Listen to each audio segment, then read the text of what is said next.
ਸੋ ਅਗਲੀ ਖਬਰ ਦੇ ਵੱਲ ਵਧੀਆ ਸ਼ਰਮਾ ਜੀ, ਗੱਲ ਕਰੀਏ ਆਪਾਂ ਵਿਜੀਲੈਂਸ ਜਿਸ ਤਰੀਕੇ ਨਾਲ ਤੁਸੀਂ ਦੱਸਿਆ ਕਿ ਹੁਣ ਪੁਰਾਣੇ ਕੇਸਾਂ ਦੇ ਵਿੱਚ ਵੀ ਫਰੋਲਾ ਫਰਾਲੀ ਕੀਤੀ ਜਾ ਰਹੀ ਹੈ ਵੀ ਕਿਤੇ ਵੇਖ ਲਓ ਵੀ ਕਿਤੇ ਕੋਈ ਅਣਗਹਿਲੀ ਗੜਬੜੀ ਹੋਈ ਤਾਂ ਨਹੀਂ ਗੀ।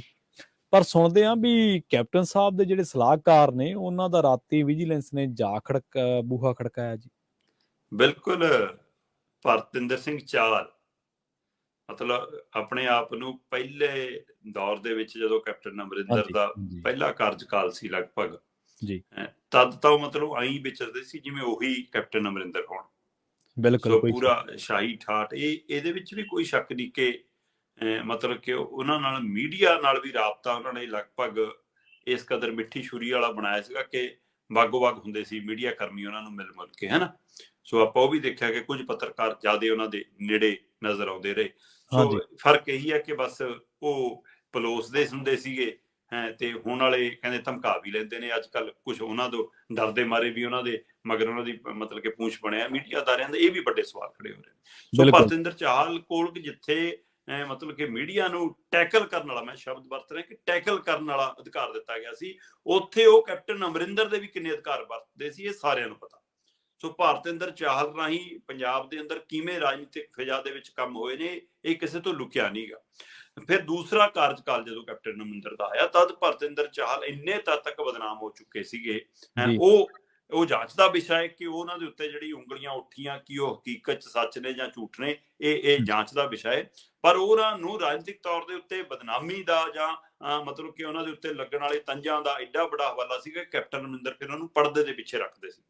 ਕਹਿੰਦੇ ਕਿ ਉਹਨਾਂ ਦਾ ਰੁਤਬਾ ਸਰਕਾਰ ਦੇ ਅੰਦਰ ਅਫਸਰਾਂ ਤੱਕ ਪਹੁੰਚ ਉਹ ਤਾਂ ਨਹੀਂ ਘਟੀ, ਪਰ ਜਨਤਕ ਜੀਵਨ ਜਾਂਚ ਉਹਨਾਂ ਦੀ ਬਦਲ ਗਈ ਸੀ। ਜਨਤਕ ਤੌਰ ਤੇ ਵਿਚਰਨ ਦਾ ਉਹਨਾਂ ਦਾ ਢੰਗ ਤਰੀਕਾ ਬਦਲ ਗਿਆ ਸੀ। ਇਸ ਲਈ ਉਹ ਖੁੱਲ੍ਹੇਆਮ ਨਜ਼ਰ ਨਹੀਂ ਆਇਆ, ਪਰ ਪਰਦੇ ਪਿੱਛੇ ਉਹ ਅਜੇ ਵੀ ਅਮਰਿੰਦਰ ਵਾਲੇ ਰੋਲ 'ਚ ਸੀਗੇ। ਸੋ ਇਸ ਲਈ ਉਹ ਭਰਤਿੰਦਰ ਚਾਹਲ ਦੇ ਘਰੇ ਰਾਤ ਮੂੰਹ ਨੇਰੇ, ਕਿਉਂਕਿ ਹੁਣ 5:30 ਵਜੇ ਸੂਰਜ ਛਿਪਣ ਲੱਗ ਜਾਂਦਾ ਪੰਜਾਬ 'ਚ ਤੇ 6 ਵਜੇ ਪੂਰਾ ਹਨੇਰਾ ਹੋ ਜਾਂਦਾ ਲਗਭਗ। ਤੇ ਕਹਿੰਦੇ ਕਿ ਉਸ ਹਨੇਰੇ ਤੋਂ ਬਾਅਦ 8 ਵਜੇ ਦੇ ਦਰਮਿਆਨ ਅਚਾਨਕ ਉਹਨਾਂ ਦੀ ਗਲੀਆਂ 'ਚ ਪੁਲਿਸ ਦੀਆਂ ਗੱਡੀਆਂ, ਉਹਨਾਂ ਦੇ ਘਰ ਮੂਹਰੇ ਪੁਲਿਸ, ਉਹਨਾਂ ਦੇ ਘਰ ਦੇ ਅੰਦਰ ਪੁਲਿਸ, 2 ਅਧਿਕਾਰੀ ਵੱਡੇ ਵੀ ਕੁਝ ਸਮਾਂ ਲਈ ਉੱਥੇ ਰੁਕੇ। ਪਰ ਪੁਲਿਸ ਟੀਮਾਂ ਦੇਰ ਰਾਤ ਤੱਕ ਉੱਥੇ ਤੈਨਾਤ ਰਹੀਆਂ ਤੇ 7-8 ਵਜੇ ਟੀਮਾਂ ਦੀ ਐਂਟਰੀ ਹੁੰਦੀ ਆ ਪਟਿਆਲਾ ਸਥਿਤ ਉਹਨਾਂ ਦੀ ਕੋਠੀ ਦੇ ਉੱਤੇ, ਤੇ ਘਰ ਦੇ ਅੰਦਰ ਵੀ, ਘਰ ਦੇ ਬਾਹਰ ਵੀ, ਤੇ ਗਲੀ 'ਚ ਵੀ। ਹੁਣ ਉਹ ਕੀ ਪੁੱਛਗਿੱਛ ਹੋਈ ਆ, ਕੀ ਤੱਥ ਲੈ ਕੇ ਗਏ ਨੇ, ਕੀ ਕੋਈ ਅਗਲਾ ਨੋਟਿਸ ਫੜਾ ਕੇ ਗਏ ਨੇ, ਇਹ ਅਜੇ ਕੁਝ ਵੀ ਤੱਥ ਬਾਹਰ ਨਹੀਂ ਆਏ।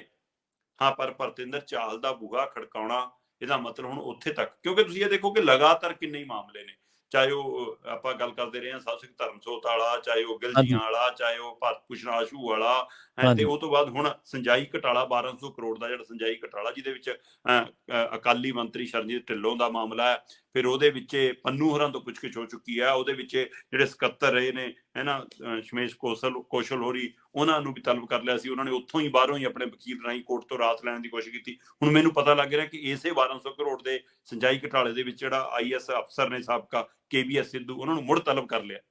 ਉਹਨਾਂ ਨੂੰ ਵੀ ਤਲਬ ਕਰ ਲਿਆ ਕਿ ਆਜੋ ਭਾਈ ਦੁਬਾਰਾ ਤੁਸੀਂ। ਇਸੇ ਤਰ੍ਹਾਂ ਹੁਣ ਭਰਤਿੰਦਰ ਚਾਹਲ ਵਾਲਾ ਮਾਮਲਾ ਸਾਹਮਣੇ, ਇਸੇ ਤਰ੍ਹਾਂ ਇੰਪਰੂਵਮੈਂਟ ਟਰਸਟ ਵਾਲਾ ਜਿਹੜਾ ਸਾਬਕਾ ਚੇਅਰਮੈਨ ਆ, ਉਹਨੂੰ ਵੀ ਵਿਜੀਲੈਂਸ ਨੇ ਉਹਦੇ ਵੀ ਛਾਪਾ ਮਾਰਿਆ ਕੱਲ। ਸੋ ਇਹ ਵੀ ਇੱਕ ਲੁਧਿਆਣੇ ਦੇ ਵਿੱਚ ਉਹਦੇ ਵੀ ਛਾਪਾ ਮਾਰਿਆ ਗਿਆ। ਸੋ ਇਸ ਲਈ ਸੁਪਰਾਮਨੀਅਮ ਹੋਰੀ ਜਿਹੜੇ ਹੈਗੇ ਨੇ, ਰਮਨ ਬਾਲਾ, ਉਹਨਾਂ ਦੇ ਵੀ।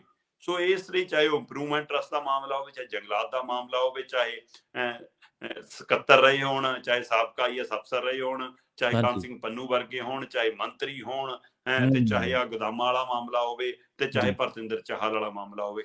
ਸੋ ਲਗਭਗ ਵਿਜੀਲੈਂਸ ਪੂਰੀ ਤਰ੍ਹਾਂ ਸਰਗਰਮ ਹੈ ਹੁਣ ਪੰਜਾਬ ਦੇ ਵਿੱਚ। ਬਸ ਇਹ ਹੈ ਕਿ ਉਹ ਇਮਾਨਦਾਰੀ ਨਾਲ ਕੰਮ ਕਰੇਗੀ ਜਾਂ ਬਦਲਾਖੋਰੀ ਵਾਲੀ ਨੀਤੀ ਨਾਲ ਕੰਮ ਕਰੇਗੀ। ਉਹ ਮਾਨ ਸਰਕਾਰ ਦੇ ਇਸ਼ਾਰਿਆਂ ਤੇ ਕੰਮ ਕਰੇਗੀ ਜਾਂ ਆਪਣੇ ਅਧਿਕਾਰ ਖੇਤਰ 'ਚ ਰਹਿ ਕੇ ਕੰਮ ਕਰੇਗੀ, ਇਹ ਸਵਾਲ ਹੈਗਾ। ਸੋ ਇਸ ਲਈ ਹੁਣ ਉਹਦੀ ਭੂਮਿਕਾ ਜਦੋਂ ਕੋਰਟ ਤੱਕ ਜਾਣਗੇ ਮਾਮਲੇ, ਉੱਥੇ ਕਿਸ ਰੂਪ ਸਾਹਮਣੇ ਆਉਂਦੇ ਨੇ, ਫਿਰ ਉੱਥੇ ਉਹ ਤੱਥ ਉੱਪਰ ਕੇ ਆਉਣਗੇ ਕਿ ਇਹ ਰਾਜਨੀਤਿਕ ਬਦਲਾਖੋਰੀ ਹੋਇਆ ਜਾਂ ਸੱਚਮੁੱਚ ਪੰਜਾਬ ਦੇ ਅੰਦਰ ਜਿਹੜੇ ਭ੍ਰਸ਼ਟਾਚਾਰ ਹੋਏ ਨੇ, ਜਿਹੜੇ ਕੱਪੜੇ ਹੋਏ ਨੇ, ਜਿਹੜਾ ਮਾਫੀਆ ਰਾਜ ਦਾ ਰਾਜ ਰਿਹਾ, ਉਸ ਨੂੰ ਨਕੇਲ ਪਾਉਣ ਦੀ ਜਾਂ ਉਸ ਦਾ ਪਰਦਾਫਾਸ਼ ਕਰਨ ਦੀ ਜਾਂ ਲੋਕਾਂ ਨੂੰ ਰਾਹਤ ਦੇਣ ਦੀ ਕਵਾਇਦ ਵੱਲ ਵੀ ਇਹ ਕਾਰਵਾਈ ਵਧੇਗੀ। ਇਹ ਦੇਖਣ ਵਾਲੀ ਗੱਲ ਹੋਏਗੀ। ਜੀ।